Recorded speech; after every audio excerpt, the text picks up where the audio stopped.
The 1980s in DC, there was a huge influx of immigrants from Central America. And unfortunately, in May of 1991, there were tensions between the police force and a local Salvadoran immigrant that culminated in a police officer shooting the Salvadoran immigrant. And in response to that, the community rioted.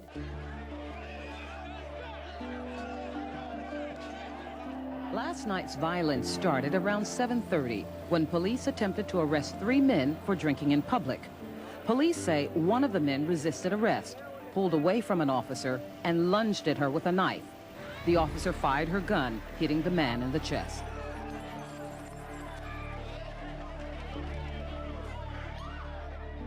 One of the things that came out of this was this Latino task force. And one of the things that they were realizing is sort of what led to this culmination, what led to this relationship. And there was a very clear realization that local government and organizations had been failing the Latino community in providing them resources for financial empowerment. So one of the recommendations that came out of the Latino Task Force was to create an organization that focused on the financial well-being of the immigrant community, and thus came the creation of the Latino Economic Development Center.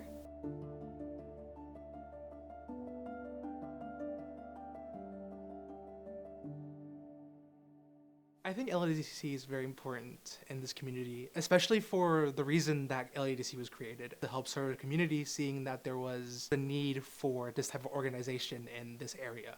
When we talk about our mission and goals and values, it's not just about helping our entrepreneurs open their businesses, but oftentimes they are the ones that then refer additional clients, or they find ways to collaborate with other clients. Somos una influencia muy grande en la comunidad, porque nosotros no solamente estamos trabajando con la comunidad para ayudarles a aplicar a los programas, pero también para enseñarles cómo manejar los ingresos. LEDC is special. I think what makes it the most special is its people and the passion and the dedication and the staff.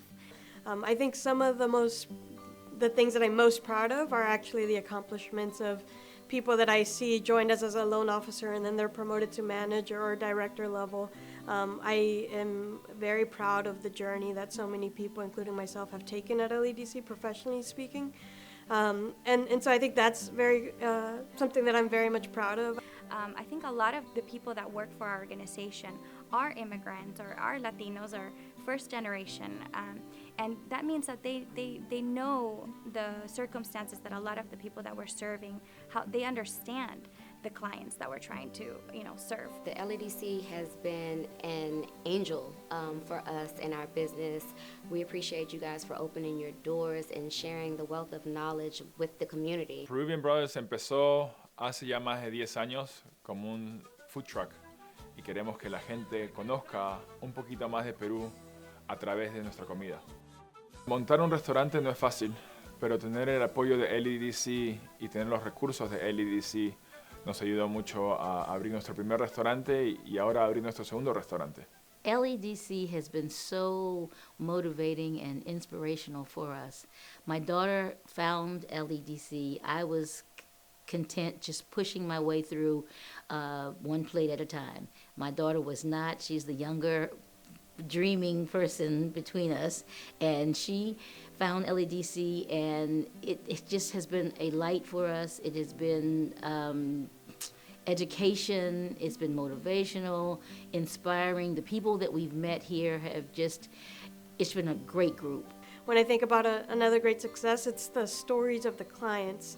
When we were able to get one entrepreneur from one location to operating 5 additional locations during the pandemic, I think that's really speaks volumes to the impact that LEDC is able to have. I started off as a personal trainer, and I noticed around me that there were a lot of women that looked like me, but they didn't have the same knowledge, they didn't have the same skill set, and LEDC, it helped me figure out what direction I needed to go in and to develop certain strategies in order to achieve the goals. I think that LEDC is very dedicated to figuring out ways of helping the community and adapting. We have the flexibility necessary to really address the new needs. Our mission is to help you. Our mission is not to make money. We understand that things happen in our lives as well. We have to be understanding to the clients themselves, even if we don't never see them in person. We have people who come with don't have the greatest credit score, who who are just opening up their business. And for a lot of banks, they don't want to take that risk. And at LEDC, we will take that risk. They appreciate the human element, you know. It's not just a name to an email, you know. It's like, hey, this is Carlos Brown. I'm just calling to see if I can help you. I see that you're missing this document, we've attempted to reach out to you a few times. You know, my job is here to help.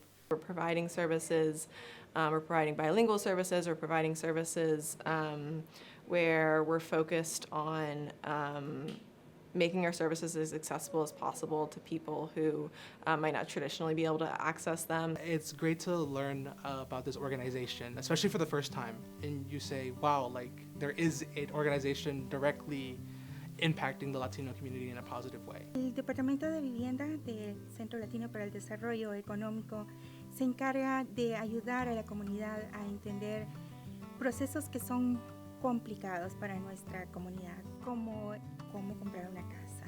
LEDC me ayudó a tener más dinero como ayuda de la ciudad, ¿no? Entonces, si no me hubieran ayudado ellos, tal vez no hubiera podido comprar mi casa. Because it is a community-based organization, I'm very close to the impact. I see the effects that our work is having. My vision for the organization is that we will be able to really be the first stop for entrepreneurs or potential homeowners in the DMV area. I think it's incredible the need, but also the dedication and drive that the Latino and underserved community members have in the DMV area. I think there's been record investments in entrepreneurs and homeowners of color, but the reality is that we're shifting where we operate, right? A lot more people are moving further out into Maryland and Virginia and certain parts of Puerto Rico, that we really want to make sure that LEDC is where the need is.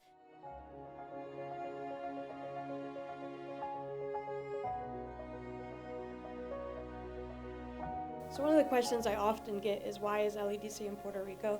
And so I like to talk about the fact that when we first went there, it was really to provide a CDFI experience to business owners in the western part of the island. But since then, it's grown to be much greater than that. One of the things that we are really pride ourselves is capacity building. And so it is our goal to provide assistance and capacity building to organizations and entrepreneurs in the island that haven't had access to those resources before. I think one of the important roles that LEDC plays for Puerto Rico is that of an advocate. It's really important that when we go to events and things in the nation's capital, that we're able to remind people their responsibilities and the importance of Puerto Rico, and that the fact that Puerto Ricans are American citizens and deserve the same access to resources as mainland residents are able to achieve. And so I'm very proud of the work that we've been doing in Puerto Rico and expanding those services and ensuring that they have a seat at the table with LEDC on their side.